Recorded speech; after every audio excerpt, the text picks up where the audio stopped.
आप सभी का करियर टीवी में हार्दिक स्वागत है। आज से हमारी न्यू सीरीज स्टार्ट हो रही है भारतीय संविधान।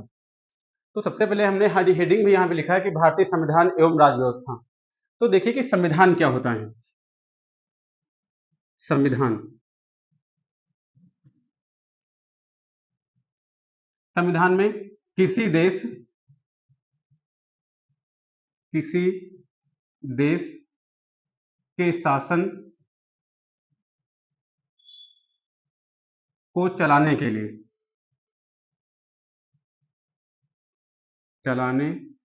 लिए कानूनों, नियमों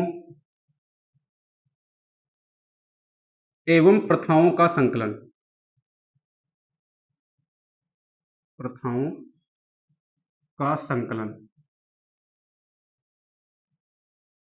जिसमें आधारभूत सिद्धांत व नीतियों का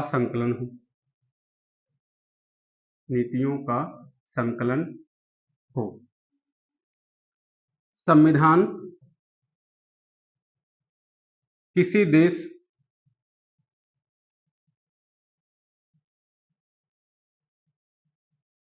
की सर्वोच्च विधि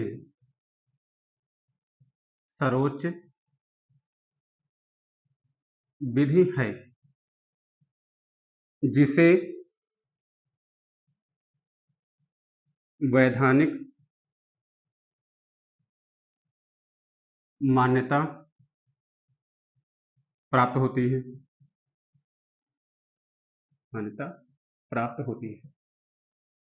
देखिए, किसी देश के शासन को चलाने के लिए सिद्धांतों, कानूनों एवं प्रथाओं का संकलन जिसमें आधारभूत नियम व नीतियों का भी संकलन हो। संविधान किसी देश की सर्वोच्च विधि है। विधियां जो हैं 3 प्रकार की होती हैं। विधि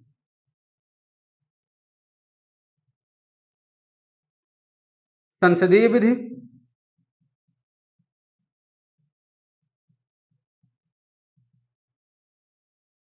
न्यायिक विधि,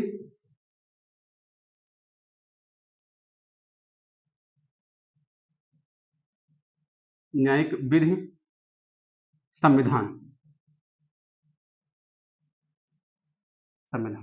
संसदीय विधि वे विधियां होती हैं जिन्हें संसद के द्वारा कानून बना करके पारित किया गया हो, संसदीय विधि कहलाती हैं।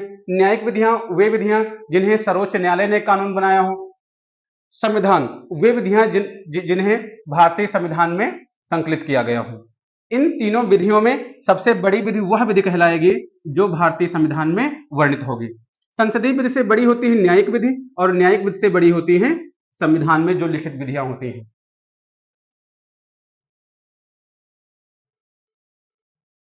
आगे देखिए राज्य व्यवस्था। राज्य व्यवस्था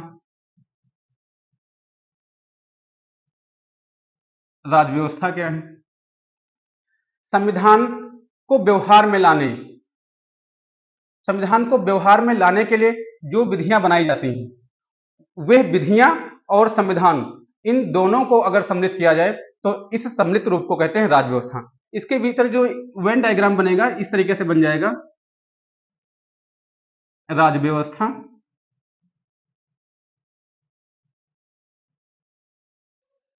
संविधान।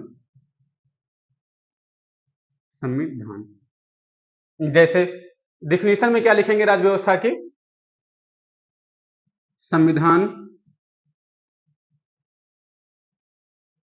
को व्यवहार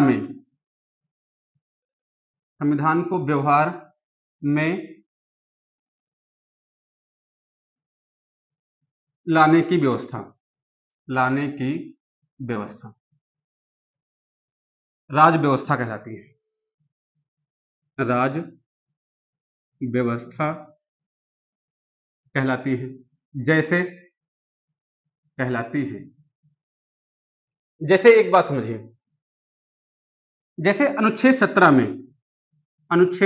17 अप्रस्तुता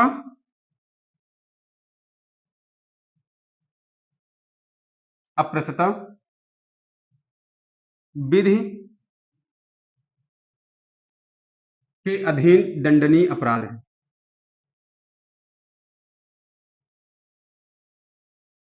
विधि के अधीन दंडनीय अपराध है। दंडनीय अपराध है। परंतु इस अनुच्छेद 17 का जो वर्णन है ये भारतीय संविधान में किया गया है। अब इसको समाज में कैसे व्यवहार में लाया जाए, इसके लिए संसद ने एक कानून बनाया, अप्रसता निवारण अधिनियम, निवारण अधिनियम 1955। इस कानून के द्वारा इस वाले अनुच्छेद को समाज में यानी देश में लागू किया जाएगा। अब देखो कि इसी कानून के तहत संस्था स्थापित की जाएगी, इसी कानून के तहत दंड की व्यवस्था की जाएगी, इसी कानून के तहत न्याय की व्यवस्था की जाएगी। अब देखिए कि अब इस कानून को व्यवहार में लाया गया, न्यायालय जो होगा वह न्याय प्रदान करेगा, संस्थाएं जो होंगी इस कानून को लागू करेंगे। अब देखो अब ये वाला कानून और ये अनुच्छेद वाला कानून, अनुच्छेद और ये कानून, इन कानूनों को मिलाकर के कहते हैं राज व्यवस्था।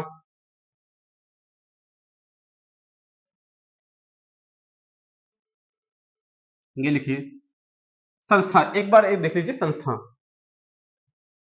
संस्थाएं, संस्थाएं तीन प्रकार की होती हैं, संवैधानिक संस्था, संवैधानिक संस्था, संवैधानिक इसे लिख लीजिए, असंवैधानिक,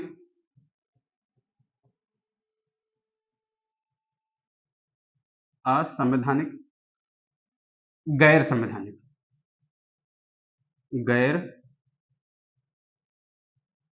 संवैधानिक। असंवैधानिक संस्थाएं वे संस्थाएं होती हैं जिनका भारतीय संविधान में किसी अनुच्छेद के तहत वर्णन किया गया हो, जैसे वित्त आयोग, अनुच्छेद 280, अनुच्छेद 280 में वित्त आयोग का वर्णन है। तो वित्त आयोग एक संवैधानिक संस्था हो गई। वित्त आयोग है जैसे अनुसूचित जाति आयोग,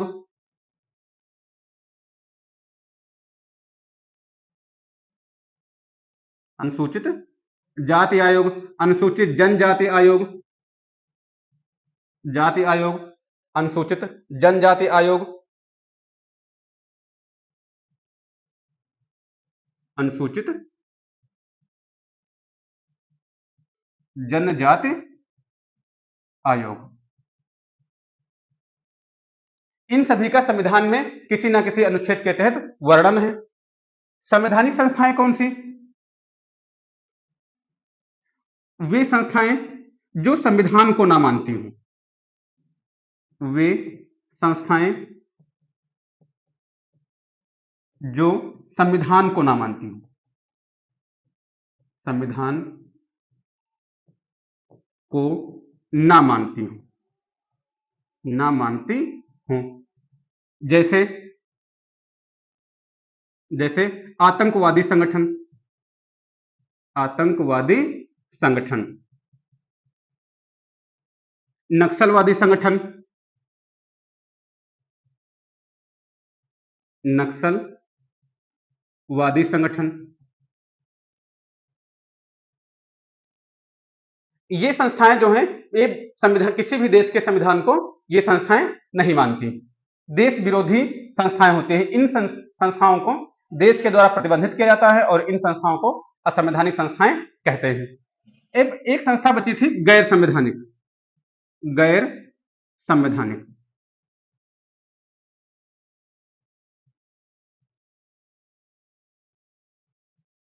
गैर संवैधानिक संस्थाएं, गैर संवैधानिक। ये संस्थाएं दो प्रकार की होती हैं गैर संवैधानिक। एक होती हैं कार्यकारी संस्थाएं, कार्यकारी संस्थाएं, एक होती हैं संवैधिक संस्थाएं, संवैधिक संस्थाएं, संवैधिक संस्था।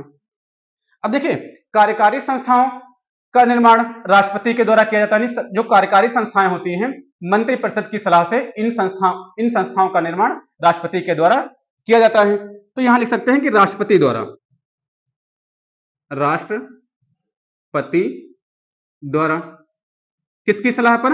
मंत्रिपरिषद की सलाह पर, मंत्रिपरिषद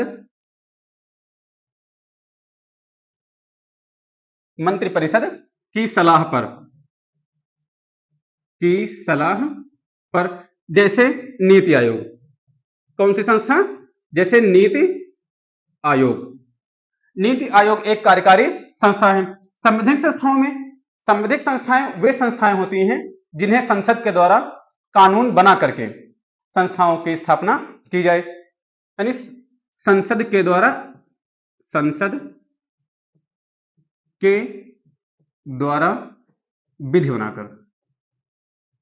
विधि बनाकर, जैसे राष्ट्रीय मानवाधिकार आयोग, राष्ट्रीय मानवाधिकार आयोग 1993, राष्ट्रीय महिला आयोग, राष्ट्रीय बाल संरक्षण आयोग। ये जो संस्थाएं हैं, ये संस्थाएं संवैधानिक संस्थाएं। अगला टॉपिक देखिए कि भारतीय या संविधान का महत्व। अगला टॉपिक है संविधान का महत्व, संविधान का महत्व, संविधान का महत्व। अब देखिए, किसी देश के बारे में जानना हो कि उस देश के नागरिकों को क्या अधिकार मिले हैं, उस देश की प्रशासन की व्यवस्था क्या है, तो सबसे आसान तरीका है कि उस देश के संविधान का अध्ययन किया जाए, उस देश के संविधान की मूल भावना को समझा जाए। संविधान का महत्व क्या है? जैसे देखें, नंबर 1, सरकार के अंगों की सीमाएं व कार्य का निर्धारण।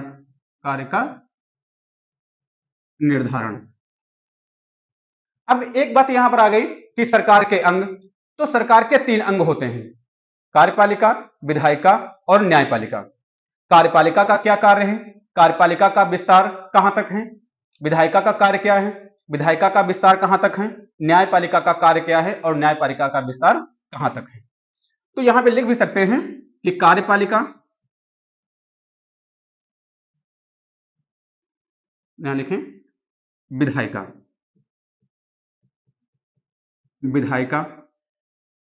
विधायिका का कार्य होता है कानून बनाना या विधि बनाना, कानून बनाना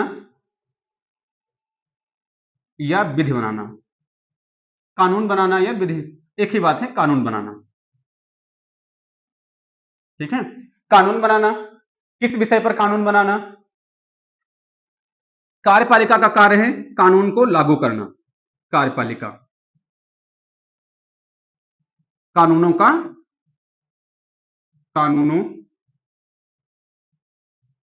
को लागू करना, कानूनों को लागू करना।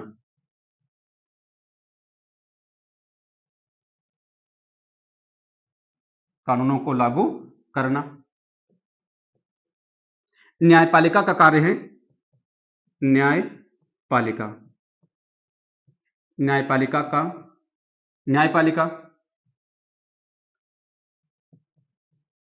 कानूनों की समीक्षा करना, कानूनों की जांच करना या समीक्षा करना, कानूनों की समीक्षा करना,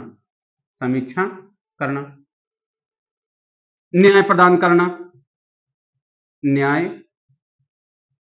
प्रदान करना, दंड देना, दंड देना। अब देखिए कि जब विधायिका के द्वारा कोई कानून बनाया जाएगा तो न्यायपालिका उस कानून की न्यायिक जांच करेगी कि जो कानून बनाया गया है क्या वह कानून विधि के अधीन है, या उस कानून को बनाने के लिए जो प्रक्रिया हुई है क्या वह प्रक्रिया सही है।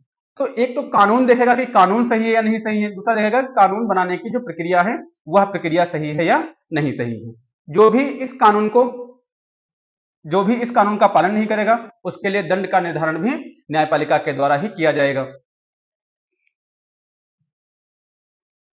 दूसरा महत्व, संविधान देश की सरकार का स्वरूप बताता है, सरकार का स्वरूप का निर्धारण करता है, स्वरूप का निर्धारण। सरकार मतलब यानी जो मंत्रिपरिषद है वह मंत्रिपरिषद अध्यात्मक रूप में बनाई गई है या फिर संसदात्मक रूप में बनाई गई है। मतलब जो मंत्रिपरिषद के जो लोग हैं वो अगर संसद के सदस्य हैं, चाहे लोकसभा के हों चाहे राज्यसभा के हों, अगर वे संसद के सदस्य होंगे तो कहा जाएगा कि यह सरकार जो है संसदात्मक सरकार है। अगर वह लोकसभा के सदस्य नहीं है तो कहा जाएगा कि यह सरकार जो है अध्यात्मक सरकार है। तो सरकार का स्वरूप तय करती है कि संसदात्मक या अध्यात्मक। संसदात्मक या अध्यात्मक। जैसे भारत की सरकार जो है संसदीय सरकार है और अमेरिका की सरकार जो है वो अध्यात्मक सरकार है। अगला नंबर, संविधान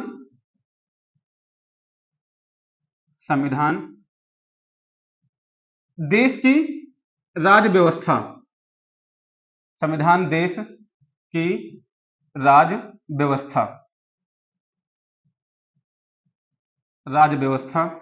का स्वरूप, राज्य व्यवस्था का स्वरूप बताता है। अब देखिए राज्य व्यवस्था का जो स्वरूप है वो 3 प्रकार का होता है, एकात्मक, संघात्मक, अर्धसंघात्मक।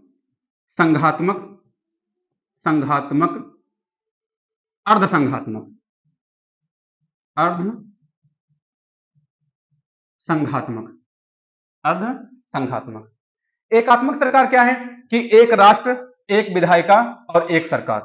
संघात्मक सरकार में क्या है कि संघात्मक सरकार में शक्तियों का विकेंद्रीकरण किया गया हो, शक्तियों को प्रत्येक स्तर पर बांटा गया हो। जैसे भारत में क्या है कि भारत के संविधान की प्रकृति जो है संघात्मक है। प्रांतीय सरकारें हैं, प्रांत का विधानमंडल है, केंद्र की सरकार है, केंद्र के लिए संसद है, निचले स्तर पर ग्रामीण क्षेत्र में भी संस्थाएं हैं, नगर पालिकाएं हैं। तो यहां पर शक्तियों का विकेंद्रीकरण किया गया, शक्तियों का बंटवारा किया गया। जहां पर शक्तियों का बंटवारा किया जाएगा उस सरकार को कहेंगे संघात्मक सरकार। जहां शक्तियों का केंद्रीकरण किया गया हो, एक ही सरकार के पास सारी शक्तियां हो, वहां कहेंगे कि एकात्मक सरकार है। जिस संविधान में दोनों लक्षण विद्यमान होते हैं, संघात्मक और एकात्मक, उस सरकार को कहते हैं अर्धसंघी सरकार। संविधान, अगला पॉइंट कि संविधान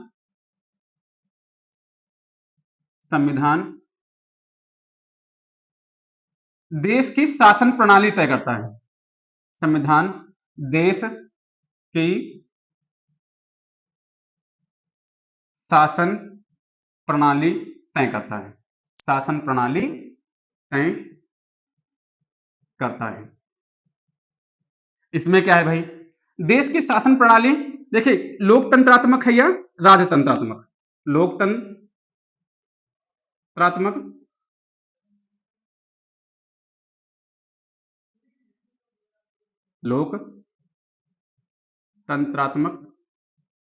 या राजतंत्रात्मक।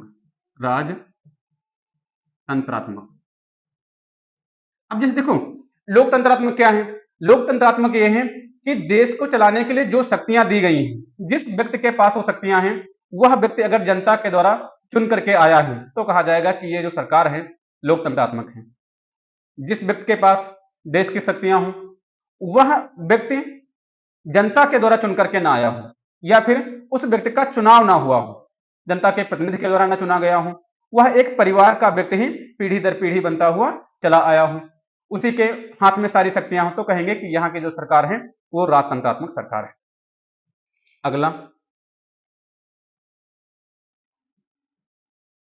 अगला है 5 नंबर। अब देखिए अगला है कि देश जो है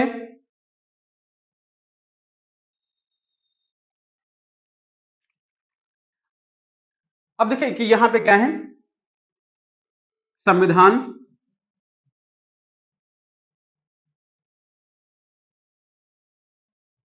संविधान देश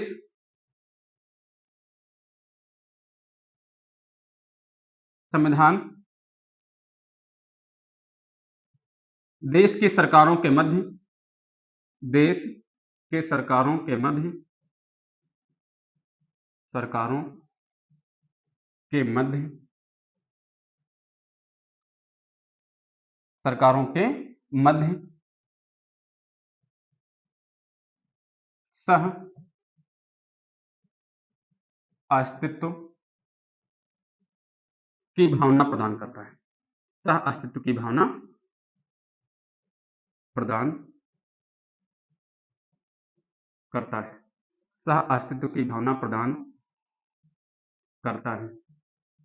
सह अस्तित्व की भावना क्या है कि संविधान के द्वारा ही न्यायपालिका के कार्य, विधायिका के कार्य, केंद्र सरकार के कार्य, केंद्रीय कार्यपालिका के कार्य, राज्य कार्यपालिका के कार्य, इन सबके कार्यों का इसी में वर्णन है। जैसे संविधान की 7वीं अनुसूची में 7वीं अनुसूची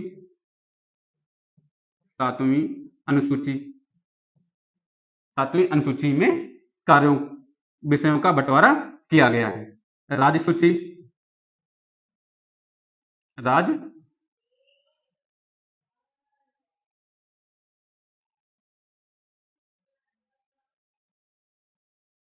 राज्य सूची, संघ सूची, समवर्ती सूची,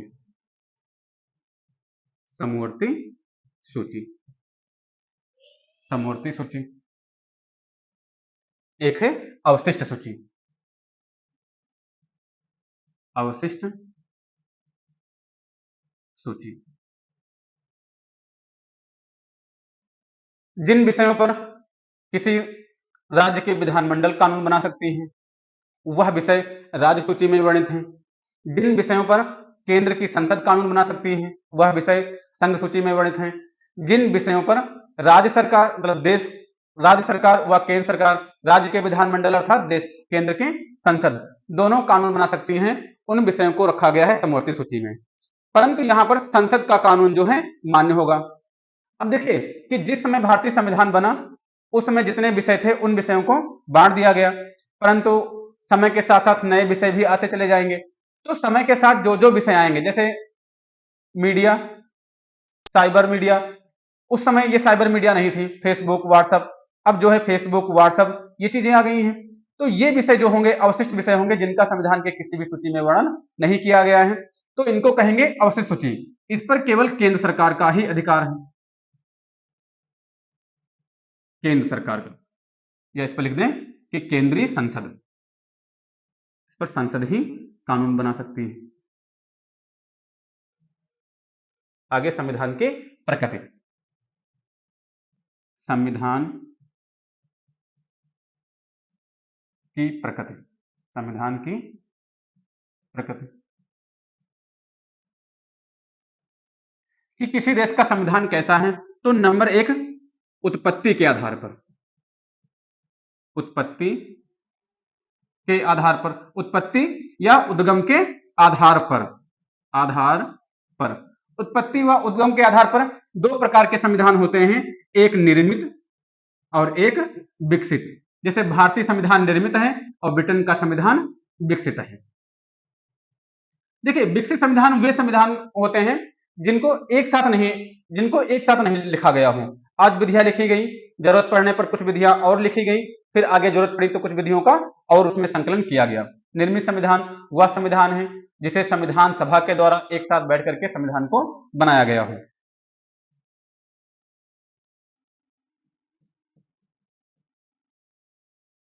संकलन के आधार पर, संकलन के आधार पर, संकलन के आधार पर होता है लिखित, अलिखित। अलिखित संविधान वह संविधान है जिसमें लिखा हुआ भाग कम और प्रथाएं ज्यादा हों। लिखित संविधान वह संविधान है जिसमें लिखा हुआ भाग ज्यादा हो और मौखिक भाग या प्रथाएं कम हो। जैसे भारतीय संविधान, तो भारतीय संविधान अधिकांशतः लिखा हुआ है, उसमें प्रथाएं कम है। ब्रिटेन का संविधान, ब्रिटेन के संविधान में अधिकांश प्रथाएं हैं, लिखा हुआ उसका भाग कम है। तो अगर लिखा भाग कम तो कहा जाएगा अलिखित। अलिखित का मतलब ये कतई नहीं है कि संविधान लिखा नहीं है, संविधान लिखा है परंतु लिखा कम है, प्रथाएं ज्यादा हैं, तो यह संविधान अलिखित संविधान कहलाएगा। और अगर लिखा ज्यादा है, प्रथाएं कम है, तो ऐसा संविधान लिखित संविधान कहलाएगा। यहां पर संकलन के आधार पर। संशोधन के आधार पर अगर देखें, संशोधन के आधार पर, संशोधन के आधार पर। अब संशोधन के आधार पर दो प्रकार के संविधान होते हैं, एक कठोर संविधान और एक लचीला संविधान। लचीला संविधान, लचीला संविधान। देखिए, संविधान को अगर संविधान में संशोधन करने की विधि अगर आसान विधि है, छोटी विधि है, तो कहेंगे कि यह संविधान लचीला संविधान है, नम्य संविधान है। अगर संविधान में किसी विधि को संशोधन करना है, कोई नई विधि शामिल करना है, अगर इसकी प्रक्रिया कठिन प्रक्रिया है, लंबी प्रक्रिया है, तो कहेंगे कि यह संविधान जो है कठोर संविधान है।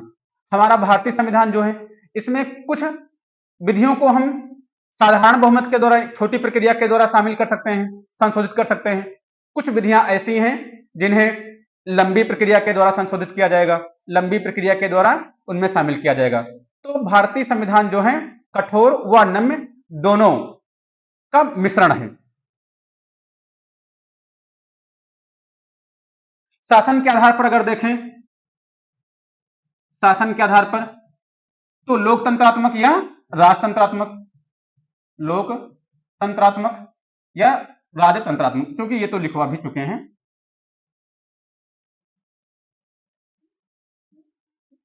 अगला पॉइंट लिख लीजिए, लिखित संविधान व अलिखित संविधान में अंतर, कि लिखित संविधान की क्या विशेषताएं होती हैं और अलिखित संविधान की क्या विशेषताएं होती हैं। तो एक तरफ लिखित संविधान और एक तरफ अलिखित संविधान। अलिखित संविधान, अलिखित संविधान। अब देखिए, लिखित संविधान में क्या है कि अधिकांश भाग लिखा हुआ, अधिकांश ये सा है, अधिकांश भाग लिखा,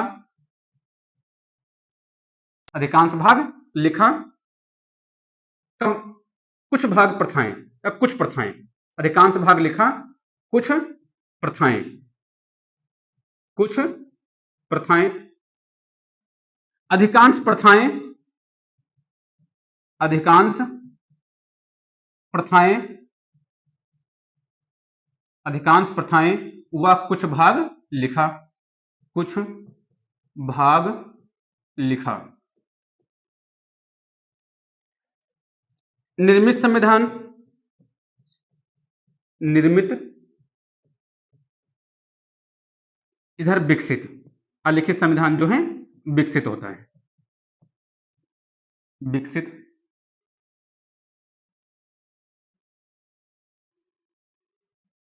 इसको मिटा दें फिर से, विकसित।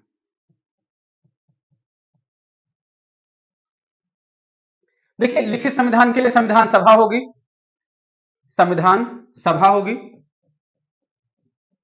संविधान सभा का गठन किया जाएगा, संविधान सभा होगी। अलिखित संविधान के लिए संविधान सभा नहीं होगी, संविधान सभा का गठन नहीं, संविधान सभा का गठन नहीं, संविधान सभा का गठन नहीं। संविधान के जारी होने की तिथि होगी, संविधान लागू की तिथि, संविधान लागू होने की तिथि, लागू होने की तिथि, लागू होने की तिथि। संविधान के लागू होने की कोई तिथि नहीं होगी। संविधान लागू, संविधान लागू होने की तिथि नहीं, संविधान लागू होने की तिथि नहीं।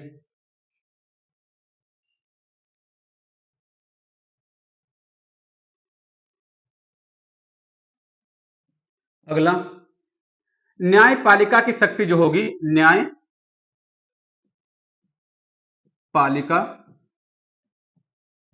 की शक्ति, न्यायपालिका की शक्ति कार्यपालिका व विधायिका की तुलना में अधिक होगी। न्यायपालिका की शक्ति कार्यपालिका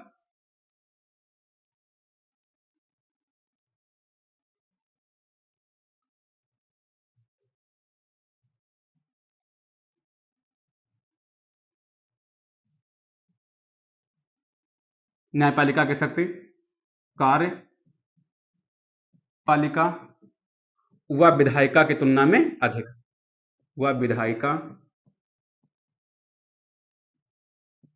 की तुलना में अधिक, की तुलना में अधिक, की तुलना में अधिक। मतलब जिसमें लिखित संविधान होगा, देखिए जिस देश का लिखित संविधान होगा उस देश में संविधान की व्याख्या न्यायपालिका करेगी। प्रांतीय सरकार केंद्र सरकार के मध्य विवाद होगा, उन विवादों का समझौता न्यायपालिका करेगी। तो लिखित संविधान वाले देशों में न्यायपालिका को मजबूत बनाया जाता है। न्यायपालिका विधायिका की अपेक्षा, विधायिका की अपेक्षा कमजोर होगी।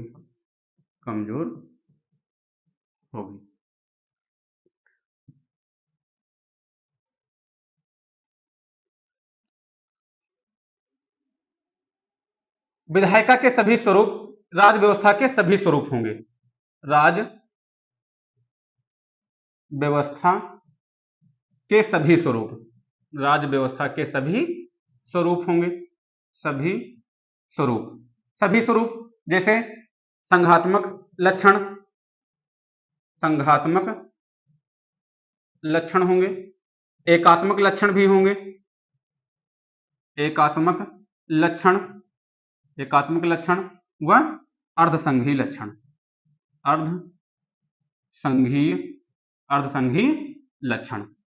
अर्धसंघीय लक्षण।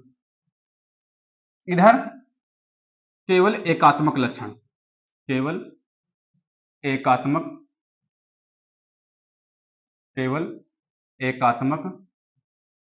लक्षण होंगे, केवल एकात्मक लक्षण होंगे। देखिए लिखित संविधान में अमेरिका का संविधान, जैसे उदाहरण कौन कौन से इसमें आ सकते हैं, अमेरिका का संविधान, इसमें लिख लीजिए कि सबसे छोटा लिखित संविधान, पहला लिखित संविधान, पहला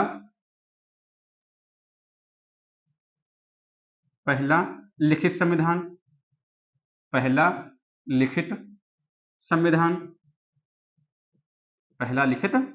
संविधान, सबसे छोटा संविधान,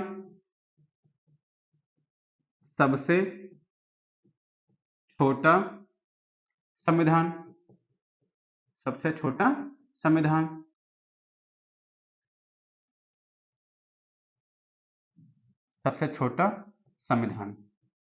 अमेरिका का है, भारत का है, जापान का है, भारत, जापान, श्रीलंका, ये सब लिखित संविधान के उदाहरण हैं। अब अलिखित संविधान में लिख लीजिए ब्रिटेन, ब्रिटेन, स्विट्जरलैंड या फ्रांस, ब्रिटेन है, फ्रांस, ब्रिटेन, फ्रांस, स्विट्जरलैंड आदि जो हैं आलेखित संविधान के उदाहरण हैं। ब्रिटेन, फ्रांस, सऊदी अरब, इजराइल, न्यूजीलैंड। अब आगे देखिए एकात्मक सरकार। एकात्मक सरकार, ये जरा समझ लीजिए कि एकात्मक सरकार क्या है भाई। एकात्मक सरकार क्या है? एकात्मक सरकार का लक्षण है एक राष्ट्र, एक राज्य, एक सरकार, एक सरकार, एक विधानमंडल, एक विधान मंडल, एक विधान मंडल, एक विधान मंडल। इसमें एक एकात्मक सरकार शक्तियों का केंद्रीकरण किया गया हो, शक्तियों का केंद्रीकरण, शक्तियों का केंद्रीकरण हुआ। अभी देखिए कि भारत में क्या है कि केंद्र की सरकार अलग है। केंद्र की सरकार भारत के प्रधानमंत्री के नेतृत्व में कार्य करती है। राज्य की सरकार भारत राज्य के मुख्यमंत्री के नेतृत्व में कार्य करती है। अभी राज्य के मुख्यमंत्री या राज्य की सरकार ना होती, केवल केंद्र की ही सरकार पूरे देश में प्रशासन करती, शासन चलाती, सारी शक्तियां उसी के पास होती, सभी विषयों पर कानून बनाने का अधिकार सिर्फ संसद का होता। तो कहते कि ये सरकार कैसी सरकार है? कहते एकात्मक सरकार है। परंतु भारत में ऐसा नहीं है। कुछ विषयों पर राज्य का विधानमंडल कानून बनाएगा, तो कुछ विषयों पर केंद्र की संसद कानून बनाएगी। कुछ विषयों पर प्रशासन राज्य की सरकार मुख्यमंत्री के नेतृत्व में कार्य करेगी, तो कुछ विषयों पर केंद्र की सरकार प्रधानमंत्री जी के नेतृत्व में कार्य करेगी। तो यहां पर शक्तियों का बंटवारा किया गया है। अगर शक्तियों का बंटवारा किया गया हो और दोनों एक दूसरे से स्वतंत्र हो, सह अस्तित्व की भावना से कार्य करती हो, तो ऐसी सरकार को कहेंगे संघीय सरकार। और अगर केवल एक ही सरकार है तो ऐसी सरकार को कहेंगे एकात्मक सरकार। एकात्मक सरकार की कुछ विशेषताएं भी होती हैं और कुछ उसकी कमियां भी होती हैं। ऐसे संघात्मक सरकार की भी कुछ विशेषताएं होती हैं और कुछ कमियां होती हैं, क्योंकि भारत की जो सरकार है वह संघात्मक सरकार है। कुछ संविधानवेत्ता कहते हैं कि भारत की जो सरकार है वह अर्धसंघीय सरकार है। अर्धसंघीय सरकार उसमें मतलब कि दोनों के विशेषताएं विद्यमान है, एकात्मक सरकार की भी विशेषताएं विद्यमान है और संघात्मक सरकार की भी विशेषताएं विद्यमान है, परंतु भारतीय संविधान को संघात्मक सरकार ही माना जाता है। एकात्मक सरकार की विशेषताएं क्या हैं? जैसे लिख दें विशेषताएं, विशेषताएं क्या विशेषताएं हैं एकात्मक सरकार की? निर्णय जल्दी हो जाते हैं, निर्णय तीव्र होते हैं, निर्णय तीव्र होते हैं, कम खर्चीली सरकार होती है, कम खर्चीली सरकार, पूरे देश के लिए, पूरे देश के लिए समान कानून व नीतियां, समान कानून व नीतियां,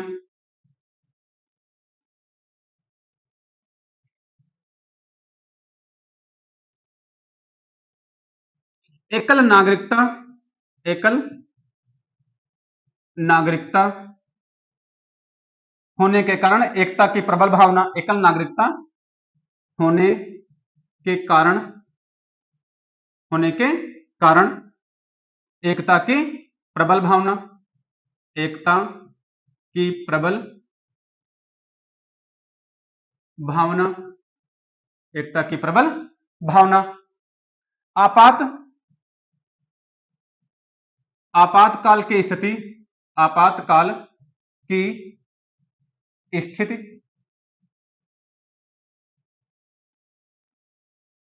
आपातकाल की स्थिति में सहायक, आपातकाल की स्थिति में कार्य करने में सुविधाजनक, सुविधाजनक लिख लीजिए यहां पे, आपातकाल की स्थिति में सुविधाजनक, में सुविधाजनक, सुविधाजनक। अब देखिए कि इसकी हमने विशेषताएं लिखाई हैं। अब ये जो विशेषताएं हैं, ये अगर एकात्मक सरकार हैं तो छोटा राष्ट्र है, जिस राष्ट्र का क्षेत्रफल कम है, राष्ट्र की जनसंख्या कम है, उस देश में ये सरकार सफल होगी। अगर राष्ट्र बड़ा है, राष्ट्र में बहुत सारी विविधताएं हैं, जनसंख्या बहुत है, क्षेत्रफल बड़ा है, क्षेत्रफल अधिक है, तो वहां पर ऐसी सरकारें सफल नहीं होंगी। तो लिख सकते हैं कि कम क्षेत्रफल व कम जनसंख्या में ही सफल होंगे। कम क्षेत्रफल व जनसंख्या में सफल, जनसंख्या में सफल। कमियां कुछ इसकी लिख लीजिए कि कमियां क्या है एकात्मक सरकार की, कमियां। अब देखिए कमियां हैं कि निरंकुशता की संभावना बनी रहती है, निरंकुशता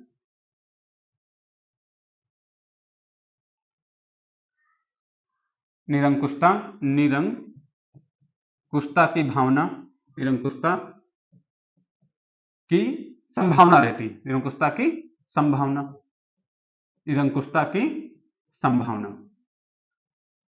नंबर 2, प्रतिनिधित्व की कमी, प्रतिनिधित्व की कमी, प्रतिनिधित्व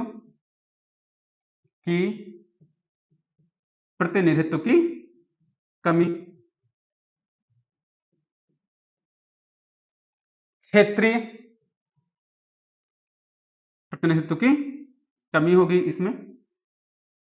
ये भी लिख सकते हैं कि क्षेत्रीय स्तर पर कानून नहीं बन पाएंगे, क्षेत्रीय स्तर पर कानून नहीं बन पाएंगे, क्योंकि एक राष्ट्र के लिए एक कानून होगा, हर कानून सभी के लिए क्या होगा, हर कानून सभी के लिए समान होगा। तो अब होता क्या कि क्षेत्रीय स्तर पर कानून नहीं बन पाएंगे। क्षेत्रीय स्तर पर कानून बनाने के लिए क्षेत्रीय सरकारें होनी चाहिए, वो अपने ही क्षेत्र पर अलग अलग कानून बनाती हैं।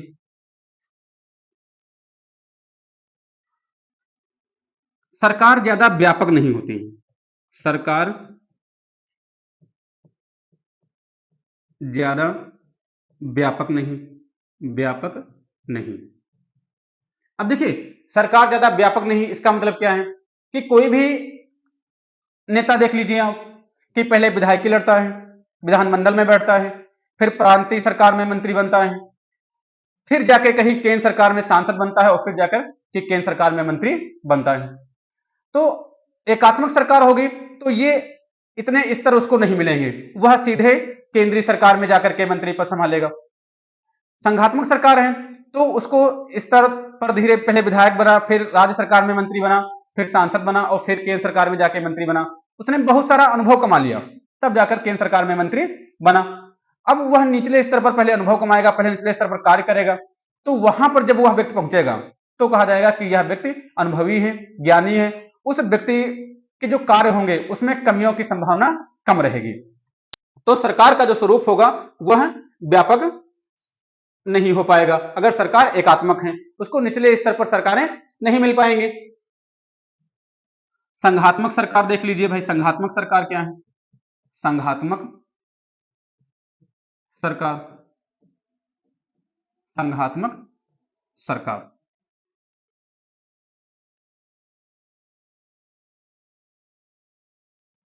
शक्तियों का विकेंद्रण किया गया, शक्तियों का विकेंद्रीकरण, शक्तियों का विकेंद्रीकरण किया गया हो,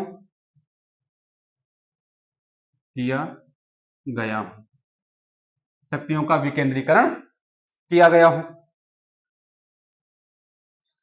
दो सरकारें हो, केंद्र की सरकार अलग, राज्य की सरकार अलग, यानी द्वैध शासन, द्वैध सरकार, द्वैध सरकार। राज्य सरकार प्रांतों के लिए, राज्य सरकार प्रांतों के लिए, राज्य सरकार प्रांतों के लिए, केंद्र सरकार देश के लिए, केंद्र सरकार देश के लिए। केंद्र सरकार देश के लिए, केंद्र सरकार देश के लिए। अब देखिए संघात्मक सरकार के लिए जरूरी चीजें क्या हैं। संघात्मक सरकार के लिए लिखित संविधान होना चाहिए। संविधान में केंद्र सरकार व राज्य सरकार के कार्य, उनकी सीमाओं का वर्णन होना चाहिए। न्यायपालिका को मजबूत बनाना चाहिए, वरना केंद्र और राज्य के मध्य विवाद होगा तो उनको कौन सुलझाएगा, क्योंकि राजनीतिक विवाद केंद्र और राज्य के बीच होते रहते हैं। अगर केंद्र में कोई और पार्टी है और राज्य में कोई और पार्टी है, तो इस विवाद को सुलझाने के लिए कि ऐसी स्थिति न आए, सह अस्तित्व की भावना बनी रहे, तो न्यायपालिका को शक्तिशाली बनाना होगा। तो लिखित संविधान हो, न्यायपालिका शक्तिशाली हो, लिखित संविधान होना चाहिए, लिखित संविधान, लिखित संविधान हो, लिखित संविधान हो और विषयों का बंटवारा, लिखित संविधान में विषयों का बंटवारा हो, विषयों का बंटवारा। न्यायपालिका को शक्तिशाली बनाया गया हो, देख सकते हैं कि शक्तिशाली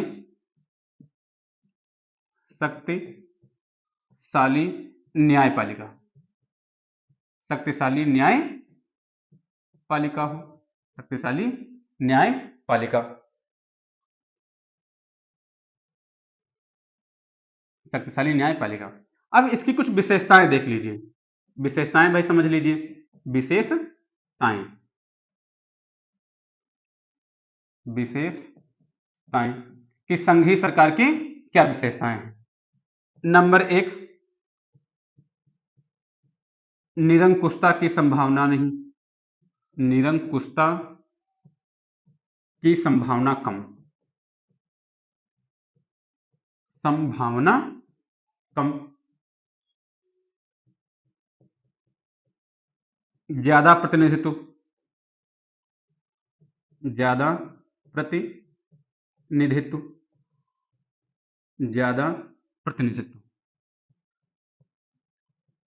क्षेत्रीय स्तर पर कानून बनाए जाएंगे, क्षेत्रीय स्तर पर कानून। अब देखिए एक कहावत ही है, कोस कोस पर पानी बदले 4 कोस पर पानी। तो जैसे जैसे क्षेत्र बढ़ेगा तो वैसे वैसे उनकी समस्याएं क्या होंगी, अलग होंगी, उनको कानूनों की, अलग अलग कानूनों की उनको आवश्यकता होगी। अगर प्रांतीय सरकारें हैं तो वो अपने अपने क्षेत्र पर सर्वे कराएंगे और अपने अपने क्षेत्र के लिए अलग अलग कानून बनाएंगे।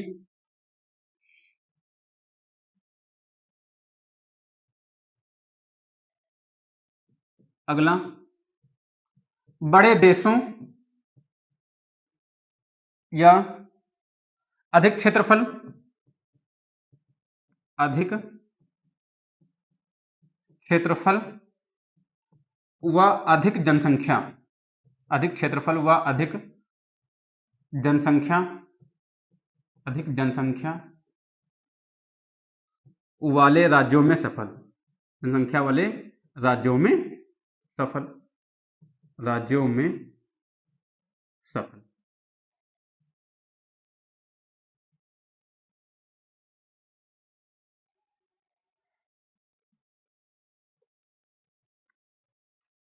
कमियां देख लीजिए भाई, कमियां क्या हैं इसकी, कमियां, कमियां में है नंबर 1 तो खर्चीली सरकार, ज्यादा मंत्री, ज्यादा विधायक होंगे, सबके लिए आवास, सबके वेतन, खर्चीली सरकार, खर्चीली सरकार। नंबर 2, निर्णय तीव्र गति से नहीं हो पाएंगे, निर्णय तीव्र गति से नहीं हो पाएंगे, नहीं हो पाएंगे, निर्णय तीव्र गति से नहीं हो पाएंगे। आपातकाल की समस्या को निपटने में भी कठिनाई होगी,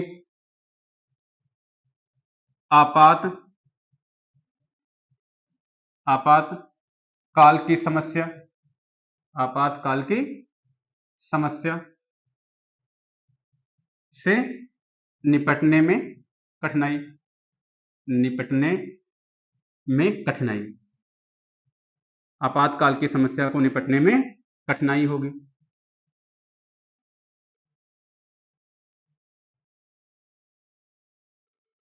पूरे देश में एक समान नीतियां नहीं होंगी, नीतियों का दोहराव हो जाएगा, राज्य सरकार की नीतियां अलग होंगी उसी विषय पर, केंद्र सरकार की नीतियां अलग होंगी। तो एक है कि पूरे देश में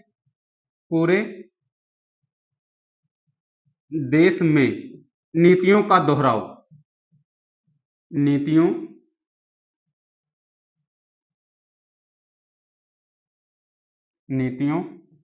का दोहराव, नीतियों का दोहराव, केंद्र व राज्य के मध्य विवाद, राजनीतिक विवाद, केंद्र व राज्य के मध्य राजनीतिक विवाद, राजनीतिक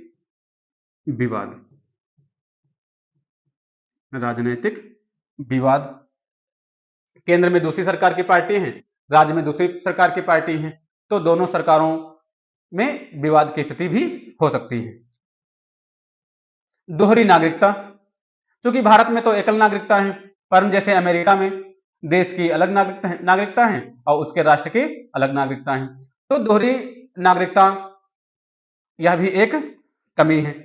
निर्णय विलंब से हो सकते हैं, न्यायपालिका ज्यादा शक्तिशाली हो जाती है, न्यायपालिका ज्यादा शक्तिशाली, न्यायपालिका ज्यादा शक्तिशाली,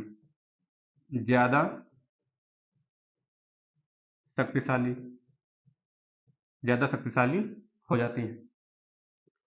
अब देखिए, हमने एकात्मक सरकार का वर्णन किया, एकात्मक सरकार की विशेषताएं बताई, एकात्मक सरकार की कमियां बताई, संघात्मक सरकार की विशेषताएं, संघात्मक सरकार की परिभाषा व संघात्मक सरकार की विशेषताएं बताई, संघात्मक सरकार की कमियां बताई। अब देखिए कि भारत की सरकार कैसी है। भारत की सरकार जो है एकात्मक सरकार है या संघात्मक सरकार है या अर्धसंघीय सरकार है। तो अगली हेडिंग डाल लीजिए कि भारत की सरकार कैसी है। भारत की राज्य व्यवस्था का स्वरूप कैसा, भारत की राज्य व्यवस्था का स्वरूप कैसा, वर्णन कीजिए, स्वरूप कैसा वर्णन कीजिए व तर्क भी दीजिए, वर्णन कीजिए व उचित तर्क दीजिए, व उचित तर्क। अब देखिए कि भारतीय संविधान भारतीय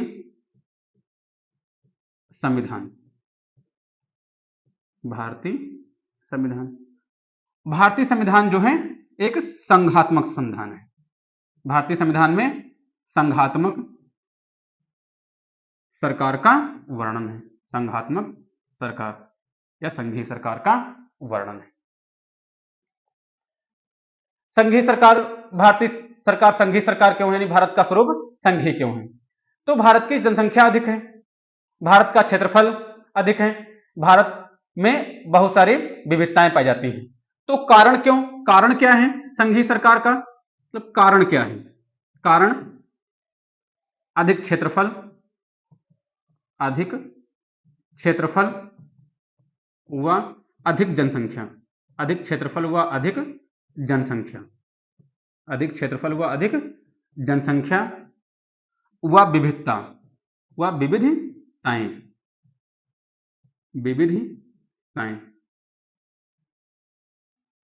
अधिक क्षेत्रफल व अधिक जनसंख्या व विविधताओं के लिए भारत का संविधान जो है संघीय संविधान बनाया गया है।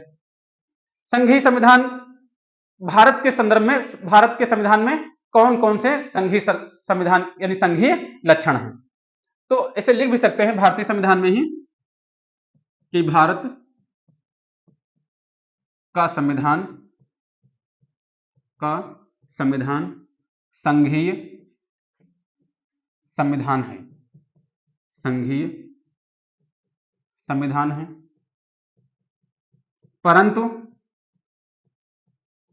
परिस्थितियों के अनुसार, परंतु परिस्थितियों के अनुसार स्वरूप बदलता है, अनुसार स्वरूप बदलता है, परिस्थितियों के अनुसार स्वरूप बदलता है।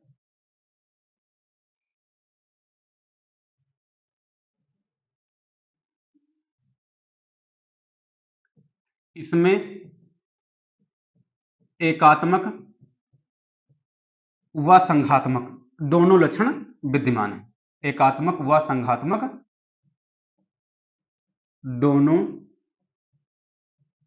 दोनों लक्षण विद्यमान हैं, दोनों लक्षण विद्यमान हैं। जैसे कुछ संविधान के जो वेत्ता हैं वो अलग अलग भारतीय संविधान का नामकरण करते हैं। जैसे जी ऑस्टिन कहते हैं कि भारतीय संविधान सहकारी संविधान है, तो लिख लीजिए कि जी ऑस्टिन के अनुसार सहकारी संविधान।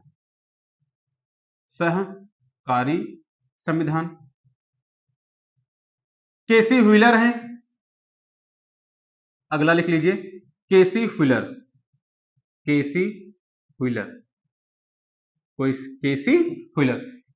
कहते हैं कि जो भारतीय संविधान है वह अर्ध संघात्मक संविधान है, अर्ध संघात्मक संविधान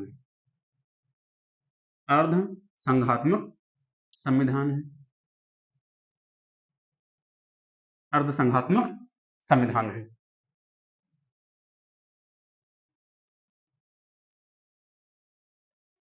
भारतीय संविधान के संघीय लक्षण कौन कौन से हैं? किन आधारों पर हम कह सकते हैं कि भारतीय संविधान संघीय संविधान है?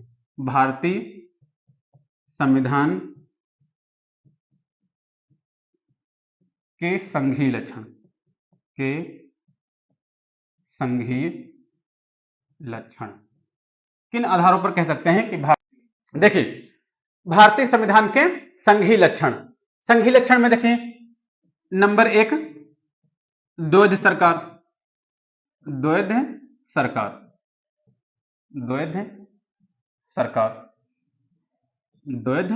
सरकार, केंद्र सरकार और राज्य सरकार,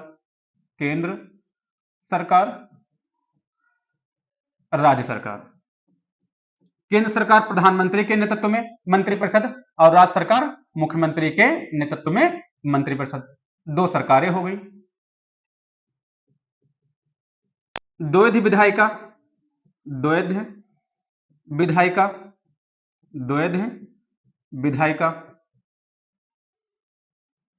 राज्य के लिए विधानमंडल,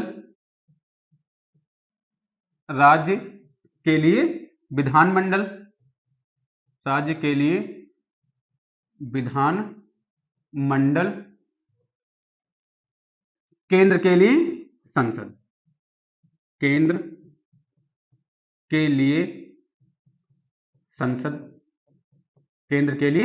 संसद, द्वैध विधायिका हो गई।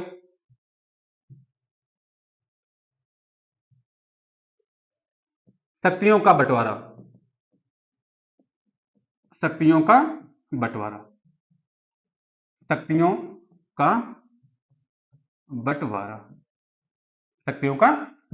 भारतीय संविधान में किया गया है। राज्य सूची, संघ सूची और समवर्ती सूची,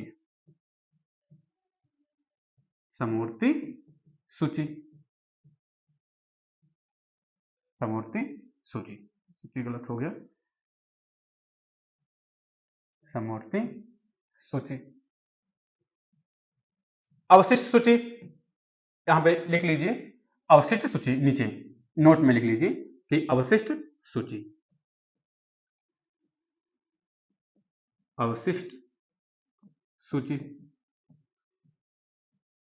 राज्य सूची के विषयों पर राज्य सरकार कानून बनाएगी, विधानमंडल कानून बनाएंगे।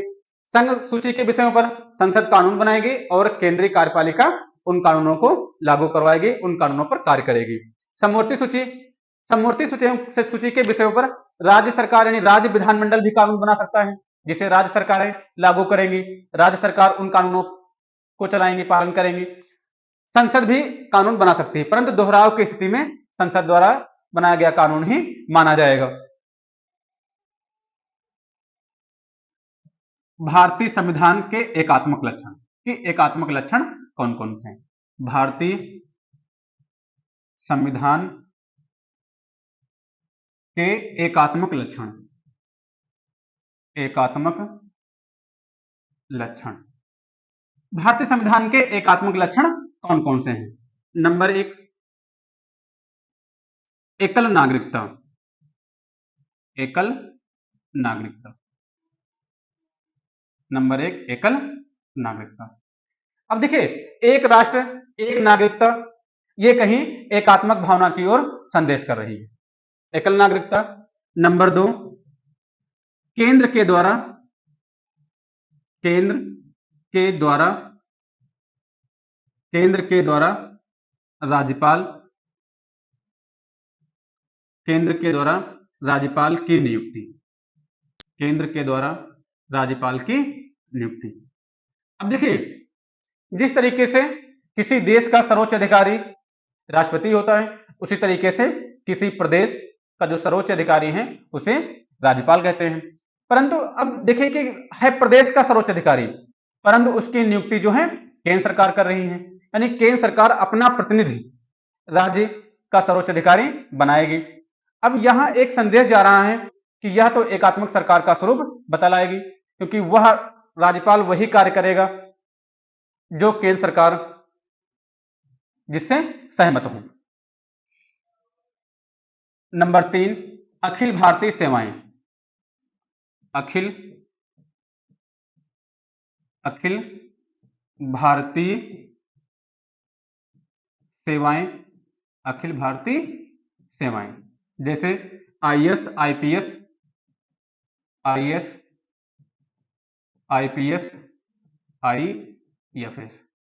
अब देखिए, अखिल भारतीय सेवाएं वे सेवाएं जिन्हें केंद्र सरकार प्रोन्नति करे, केंद्र सरकार प्रशिक्षण ले, केंद्र सरकार भर्ती करे, केंद्र सरकार नियुक्ति करे, परंतु वह कार्य राज्य सरकार का करे। अब देखिए, किसी जिले का जो सर्वोच्च अधिकारी है जिलाधिकारी है, जिलाधिकारी की नियुक्ति कौन कर रहा है? केंद्र सरकार। वह किसका व्यक्ति है? केंद्र सरकार का व्यक्ति है। तो यहां पर भी राज्य सरकार के कार्य में हस्तक्षेप किया जाएगा। तो यह भी एक भावना जो है एकात्मक भावना को बताएगी। अगला नंबर 4, एकीकृत न्यायपालिका, एकीकृत न्यायपालिका, एकीकृत न्यायपालिका। 5वां,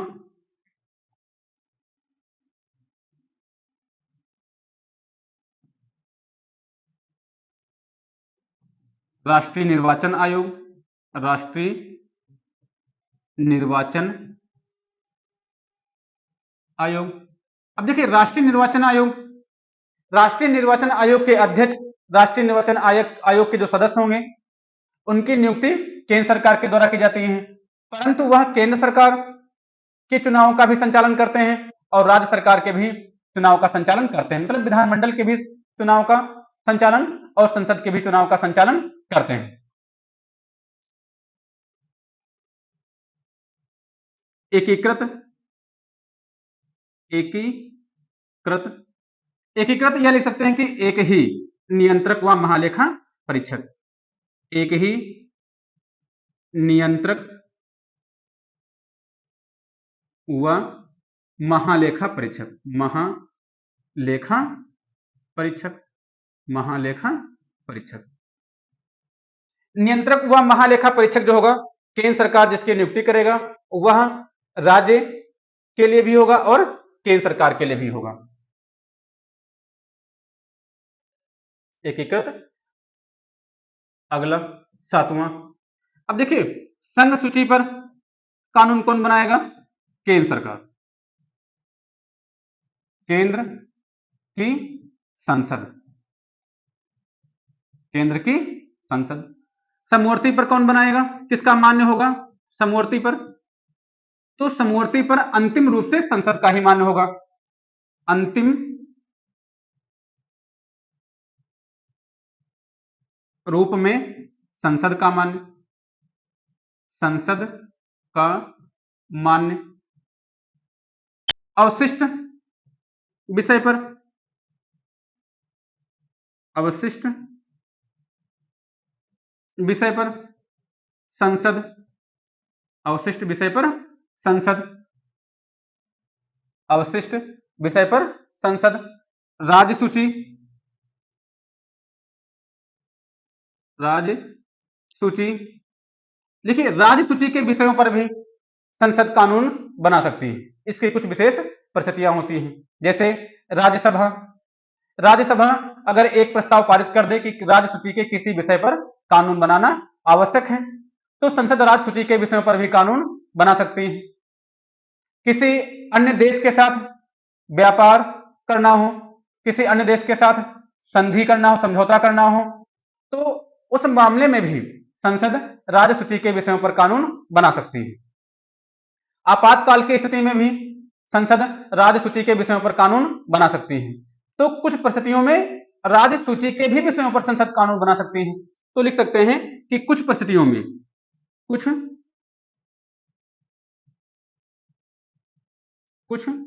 परिस्थितियों में, कुछ परिस्थितियों में राज्य सूची के भी विषयों पर, राज्य सूची के विषय पर भी, राज्य सूची के विषय पर भी, जैसे कौन कौन सी स्थिति होंगी, जैसे राज्यसभा, राज्यसभा प्रस्ताव पारित कर दे, राज्यसभा प्रस्ताव पारित कर दे, प्रस्ताव पारित कर दे।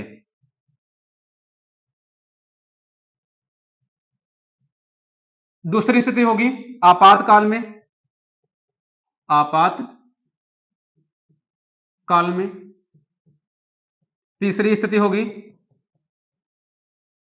अन्य देश, अन्य देश के साथ, अन्य देश के साथ व्यापार व संधि समझौता के तहत, व संधि समझौता के तहत, संधि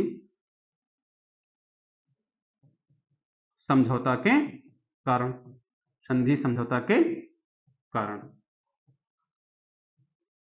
संधि समझौता के कारण। अब देखिए हमने आपको भारत के एकात्मक लक्षण, भारत के संघीय लक्षण के बारे में उनका वर्णन किया। अब एक चीज यहां से ये निकल करके आई कि भारत में ऐसा नहीं कि भारत में सारे लक्षण एकात्मक लक्षण हों या भारत में सारे लक्षण संघीय लक्षण हों, परंतु भारत में क्या है कि संघीय लक्षण की विशेषता ज्यादा है कि देखिए विषयों का विकेंद्रीकरण किया गया है। हाँ कुछ एकात्मक लक्षण हैं। तो भारत का जो संविधान है वह मजबूत संघीय सरकार वाला, यहां लिख सकते हैं कि भारतीय संविधान, भारतीय संविधान, भारतीय संविधान मजबूत संघीय, मजबूत संघीय स्वरूप ग्रहण किए हुए हैं, ग्रहण किए हुए हैं, ग्रहण किए हुए है। अब आज के लिए इतना ही रखेंगे, कल से पढ़ाएंगे कैबिनेट मिशन। जय हिंद।